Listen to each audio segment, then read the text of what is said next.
Go through this question in two different ways. First of all, really quick way. I didn't think of this myself, I've got to be honest. So we've got our 6-digit phone number. It's got to start with a 3, and then we're only allowed to have a maximum of 2 different digits. So it's going to be threes or a 3 and some other digit, which I'm going to say is X. So if I'm selecting this one, it could be 3 or X. There's going to be two ways that I could do that. But then there's going to be two ways for each of them, in fact.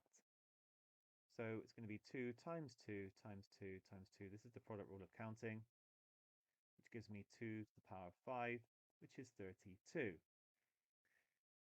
Now, X could actually be any of the integers.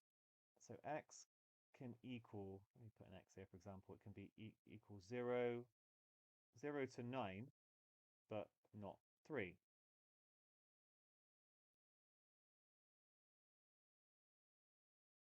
So there's going to be 9 possibilities.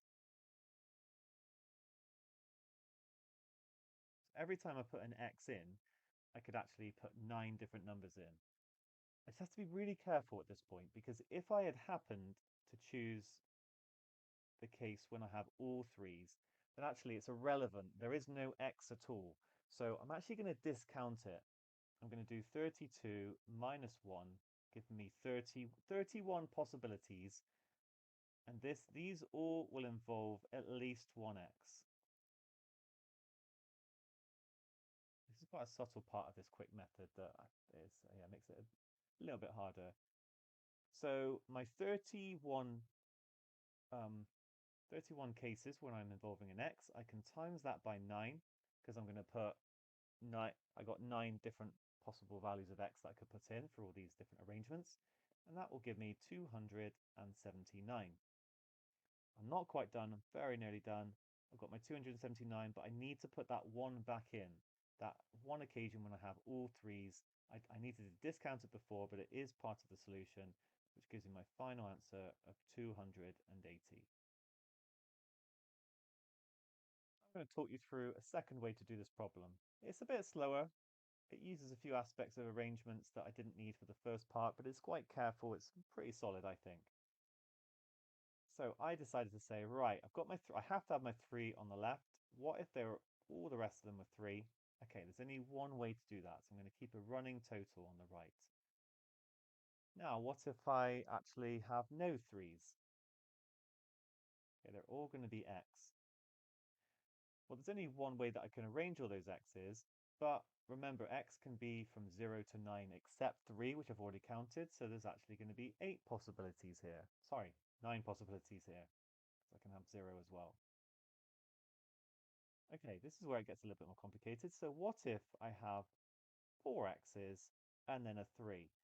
But I could arrange the 3 in different ways. Now I could either have the 3 here, or here, or here, or here, or here. So there's going to be 5 ways that I could have it. And then again, X could be from 0 to 9, but not 3. So it's going to be 5 times 9, which gives me 45. Another way to get this, by the way, when you're arranging 5 objects and 4 of them are identical, is 5 factorial over 4 factorial. You may or may not have studied that. I would strongly advise you look into it. I'm not going to discuss it anymore here, I don't think. But that again gives me 5. Okay, moving on.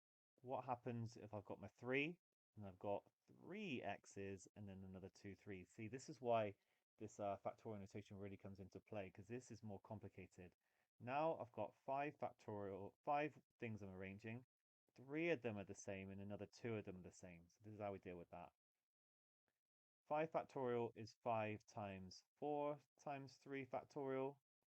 And the reason I do that is that then these two cancel out, which leaves me with 10. 5 times 4, 20, divided by 2 factorial. 2 factorial is just 2 times 1, it's 2, 10.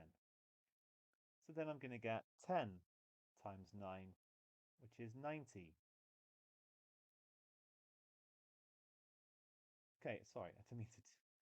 I'm just now looking at there being 2 x's and 3 3's. In fact, this works in exactly the same way. I'm going to get another 90. And then got 1x and 4 3s. Actually, this works. There's symmetry going on. This is also going to be 45 because it's the same thing, 5 times 9. And I've already dealt with no x's actually. I decided to deal with that one at the top. So it could have kind of gone at the bottom, but it doesn't matter. Okay, and we can add these up. I get, actually the 45 and the 45 adds to 90. So 3 lots of 90 gives me 270. And I add 10 on, and here we go. Another way of getting 280. I've got to say, I personally still like this method because I think I know my permutations. I can work for it carefully and I'm not going to miss anything. But I do take on board the first method. I just think I might forget to minus the 1 at this point. But there we go. Two methods, both work well. Answer 280. Well done.